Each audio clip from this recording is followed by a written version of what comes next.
सीधे ये लोग अभी तक आए नहीं। लो भाई आयान आ गया। और आज कहाँ चलना है खाने पे? चला आ जाए तो चलते हैं।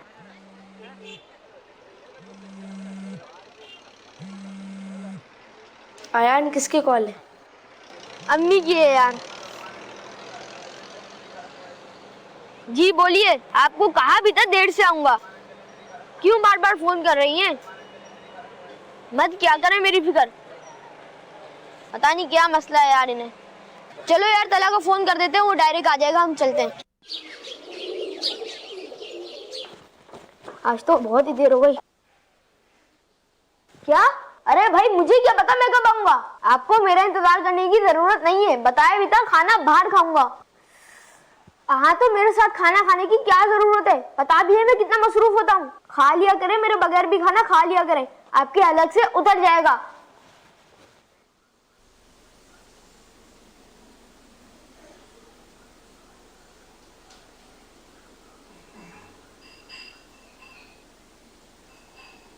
बस काम से गया था।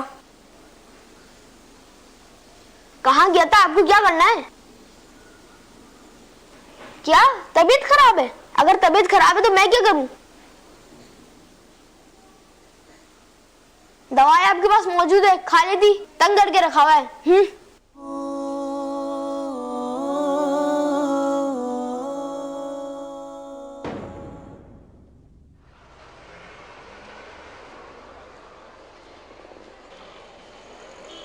यार आज जो हमारी डील थी वो कल फाइनल करते थे, सही है? क्योंकि आज थोड़ा मसरूफ हो गया हूँ। बस तुम चेक तैयार रखना। यार आपकी अम्मी का इंतकाल का सुन के बड़ा अफसोस हुआ है। हाँ यार क्या करें, बस वो अल्लाह को मंजूर था। अब जाए अंदर।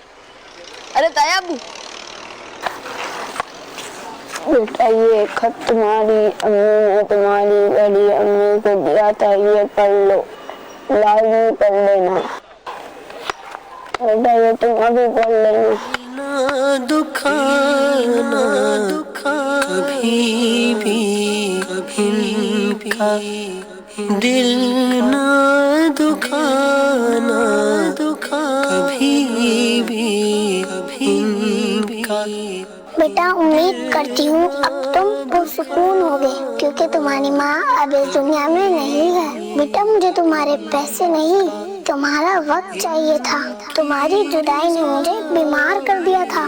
बेटा मेरी बीमारी का इलाज दवाइयों में नहीं था, तुम्हारे मोहब्बत भरे दो जुमले ही मेरी बीमारी के इलाज के लिए काफी थे।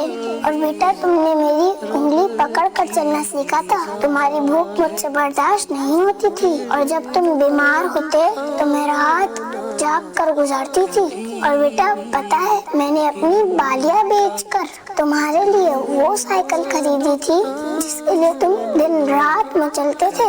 तुम्हारी हर खुशी मेरी खुशी थी, और बेटा मैंने अपनी सारी खुशियाँ तुम्हारी खुशियों पर कुर्बान कर दी। लेकिन बेटा जब तुम बड़े हुए तो तुम मेरे ना रहे, मेरी जगह तुम्हारे दोस्तों ने ले ली।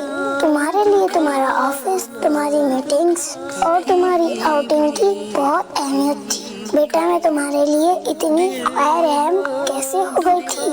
मेरा कुछ पूछना भी तुम्हें बुरा क्यों लगता था? तुम्हारी नाराजगी के डर से मैंने पूछना भी छोड़ दिया था कि कहीं तुम झड़क न दो। पता है तुम्हारा झड़क कर बात करना मुझे वैसे ही मार देता था। खैर अब तो तुम्हें सुकून मिल गया होगा, मगर बेटा अपने बच्चों को जरूर नसीहत करना कि वो अपनी माँ को जरूर वक्त दे।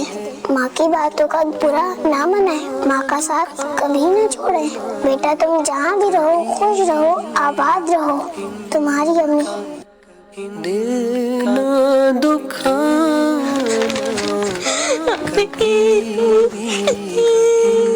अम्मी वापस आ जाओ। दुखाना अम्मी मैं आपकी खिदमत करूंगा, अम्मी वापस आ जाओ। अम्मी मुझे माफ कर दो अम्मी। दुखाना कभी भी मैं आपकी हर बात मानूंगा अम्मी, वापस आ जाओ। अम्मी मुझे माफ कर दो अम्मी, वापस रोज जल्दी आऊंगा। अम्मी जान वापस आ जाओ। प्यारे प्यारे इस्लामी भाइयों, माँ और वालिद ये ऐसी नेमत हैं जिसकी कदर कर लीजिए। खुदा की कसम अगर ये चले गए, पूछो उनसे जिनके माँ बाप चले गए, आज उनसे मिलने के लिए कब्रिस्तान में जाना पड़ता है, आज उनसे बात करने के लिए उनकी कब्र पर जाना पड़ता है। बाज लोग अपने माँ बाप की कदर नहीं करते, उनको वक्त नहीं देते। माँ पुकारती है तो कहते हैं मुझे दोस्तों के पास जाना है, वालिद कहता है मुझे वक्त दो तो कहते हैं मेरे पास टाइम नहीं है। ऐसा ना करें। ये वो हस्तियां हैं कि जिनको मोहब्बत से एक बार देख लें तो हज मकबूल का सवाब है। हमारे पास सबके लिए टाइम है, हमारे माँ बाप के लिए टाइम नहीं है। वो रात जागते हैं कि हम कब घर वापस आएंगे, मगर हमें फिक्र नहीं कि हम उनकी नींद का ख्याल करें और उनकी बात माने। यकीन जानिए हदीस में मजमून मिलता है, जिससे उसके वालिदैन राजी उससे उसका रब राजी, जिससे उसके वालिदैन नाराज उससे उसका रब नाराज। नबी पाक से एक बार सवाल किया गया, हुजूर हमारे सबसे ज्यादा हुस्न अखलाक का हकदार कौन है? आका ने फरमाया तेरी माँ। अर्ज किया हुजूर उसके बाद कौन? फरमाया तेरी माँ। हुजूर उसके बाद? फिर इरशाद फरमाया तेरी माँ, और उसके बाद फरमाया तेरा वालिद। हम सब के लिए मोहब्बत बिखेर रहे हैं, हमारे कस्टमर हों, हमारे दोस्त हों, हमारे और फ्रेंड्स हों, सबके लिए टाइम है, मगर शायद बहुत सारे वो लोग हैं जो माँ बाप को वक्त नहीं देते। आज इस सेगमेंट के बच्चों के इन पैगाम से इस नए साल का पैगाम ले लीजिए कि अब ये आने वाला साल हम अपने माँ बाप की कदर करें। माँ बाप राजी हो गए तो इंशाअल्लाह रब भी राजी हो जाएगा। जिसके साथ माँ बाप की दुआएं हैं उसको कामयाबी से कोई नहीं रोक सकता। लेकिन आज हाल बहुत बुरा है। रिवायतों में मजमून मिलता है कि बेटा अपने वालिद के साथ ऐसे रहे कि जैसे गुलाम आका के साथ रहता है, मगर हाल यह है कि आज बूढ़े बाप को बेटे ने गुलाम बनाया हुआ है।